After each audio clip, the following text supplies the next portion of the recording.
नमस्कार दर्शकों, आप लोग जुड़ चुके हैं न्यूज़ फॉर यू के साथ और मैं हूं साक्षी साहनी। इस वक्त हमारे साथ बात करने के लिए मौजूद हैं सीनियर सोशल एक्टिविस्ट और आरटीआई एक्टिविस्ट सुकेश सी खजूरिया सर। सबसे पहले नमस्कार सर। नमस्कार सर, मैं आपसे ये बातचीत करना चाहूँगी कि हमारे जम्मू कश्मीर में, स्पेशली जम्मू संभाग में आजकल इतने ब्रूटल मर्डर्स के केसेस जो हैं वो सामने आ रहे हैं, पर फिर भी प्रशासन जो है उस पर कहीं ना कहीं चुप्पी साधे हुए बैठा हुआ है। क्या कहेंगे आप इस बारे में?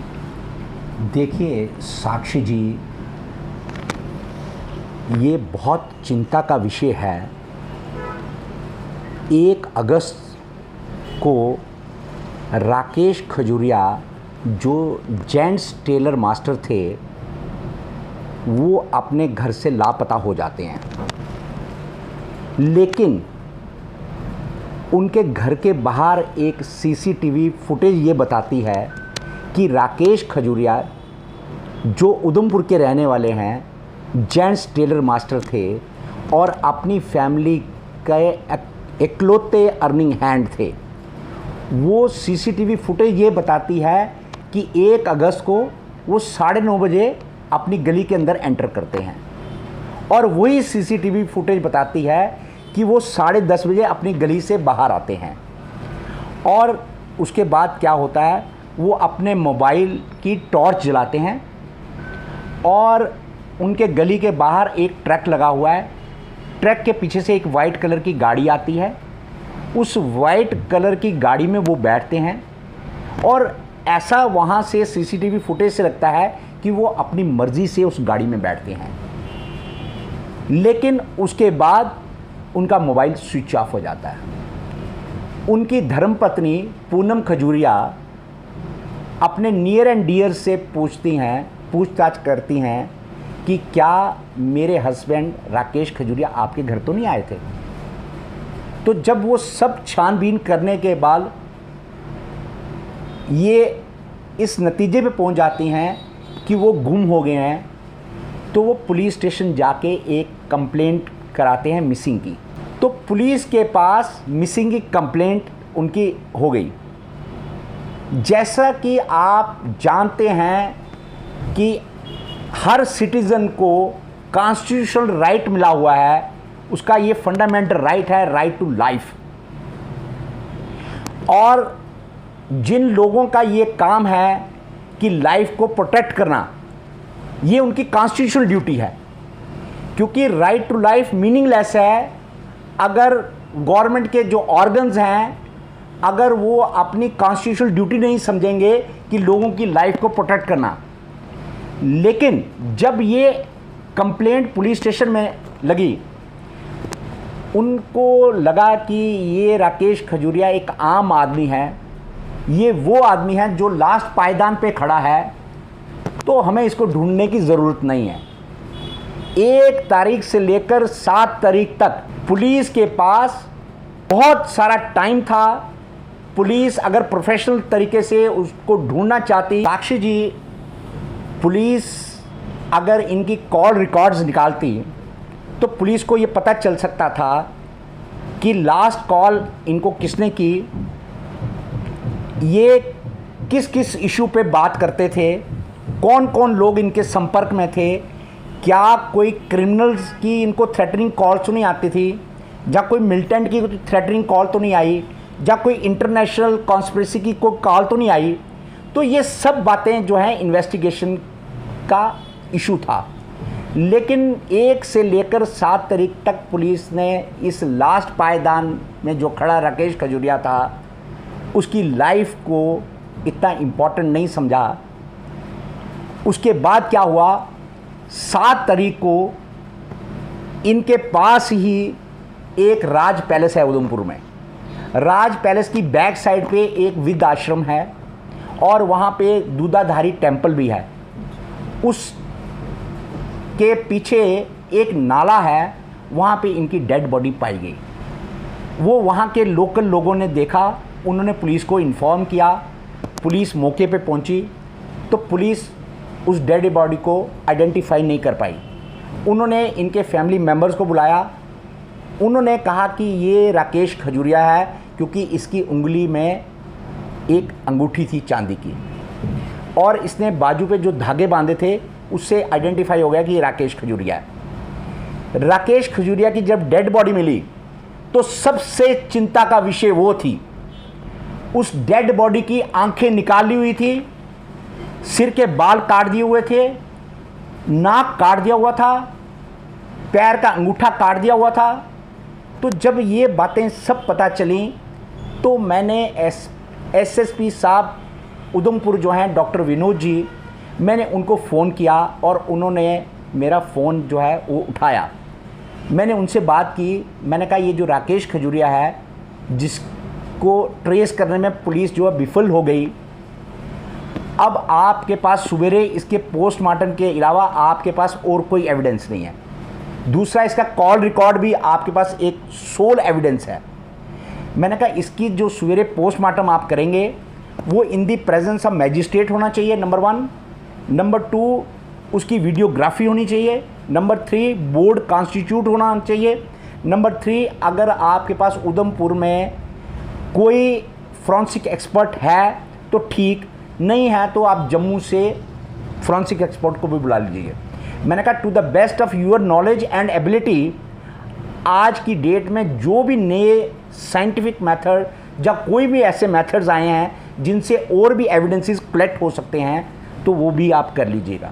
मैंने कहा अगर आप ऐसा नहीं करेंगे तो ये माना जाएगा कि आप एविडेंसेस को मिटाने में पार्टी हैं। तो डॉक्टर विनोद जी ने मुझे फ़ोन किया, उन्होंने कहा जिस तरीके से आपने कहा है सवेरे उसी तरीके से इनका पोस्टमार्टम होगा। मैंने जो डीसी उधमपुर हैं उनको भी बहुत बार कॉल किया लेकिन उन्होंने मेरी कॉल को उठाया नहीं। लेकिन फिर सुबह जाके उन्होंने अपने पीए साहब को कहा कि मुझे इस नंबर से कॉल आ रही है तो आप उनसे बात करो। मैंने उनके पीए साहब को भी समझाया, मैंने कहा मैडम को कहिए कि वो डिस्ट्रिक्ट की मैजिस्ट्रेट हैं, वो 24/7 पब्लिक सर्वेंट हैं और डिस्ट्रिक्ट उधमपुर जो है उनकी फैमिली है और वो फैमिली की हेड हैं। तो जिस घर का सोल अर्निंग हैंड चला गया, आप उनके घर में जाएं और संवेदना व्यक्त करें, उनको कहें कि भाई हम आपके फैमिली मेम्बर को बचा नहीं पाए जबकि आपने मिसिंग की कंप्लेंट करवाई हुई थी, तो हम दुख में आपके साथ हैं।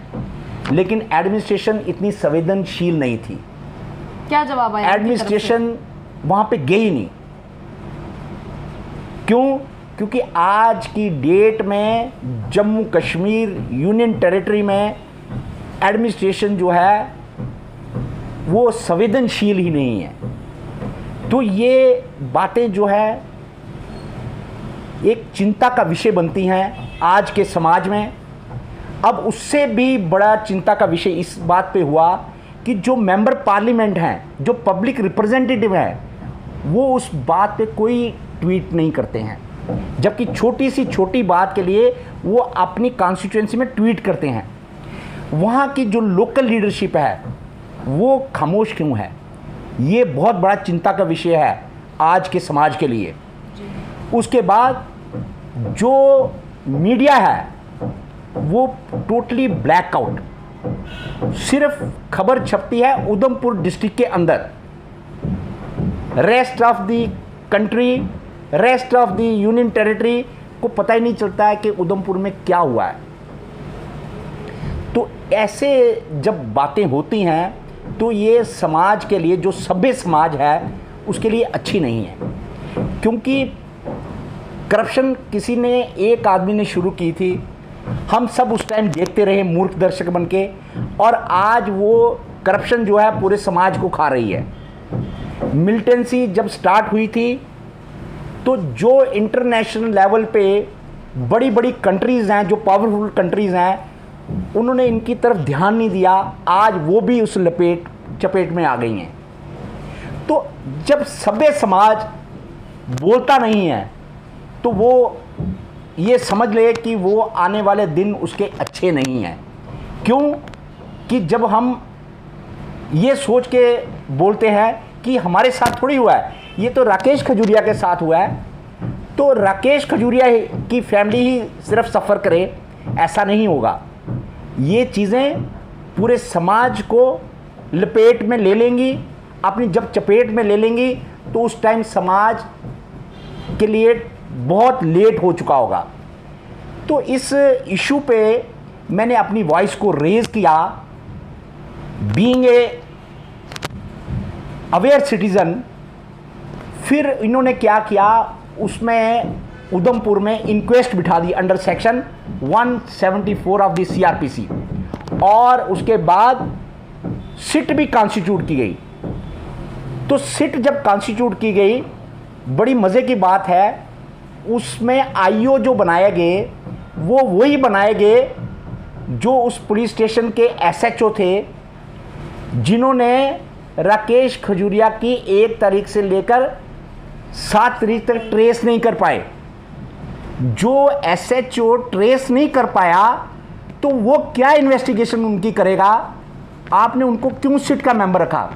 और सबसे बड़ी बात यह है कि सिट के मामले में मुझे बड़ा बैड एक्सपीरियंस है उधमपुर के मामले में, क्योंकि रामनगर में छोटे छोटे बच्चे अनचेक्ड स्पूरियस ड्रग पीने के कारण मर गए। वहाँ पे सिट कॉन्स्टिट्यूट हुई। जो सिट के मेंबर हैं वो सारे ट्रांसफ़र हो चुके हैं।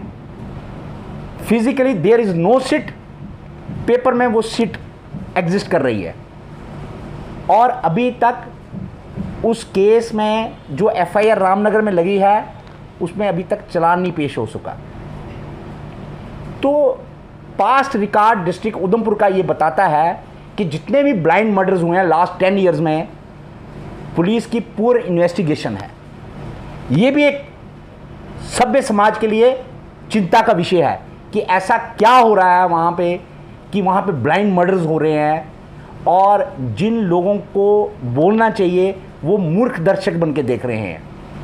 ये सब चीज़ें जो है एक सभ्य समाज के लिए अच्छी नहीं है, और आने वाला वक्त जो है ये सभ्य समाज को बताएगा कि आप उस टाइम मूर्ख दर्शक बन के देखते रहे, तो अब आप जो है अच्छे तरीके से, पीसफुल तरीके से जी नहीं सकते हैं। Sir, being social activist, senior social activist और RTI एक्टिविस्ट होने की वजह से आप जो भी बोलते हैं डंके की चोट पे बोलते हैं।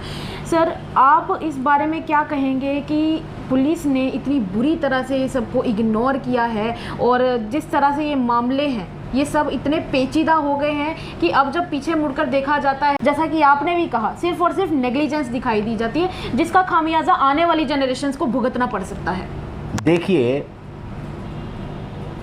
हमारे जिन लोगों ने कॉन्स्टिट्यूशन को बनाया था, उन्होंने कॉन्स्टिट्यूशन में आर्टिकल 21 जो था इसलिए रखा था कि हर सिटीज़न की लाइफ जो है उसको राइट टू लाइफ मिले, उसका फंडामेंटल राइट बन जाए।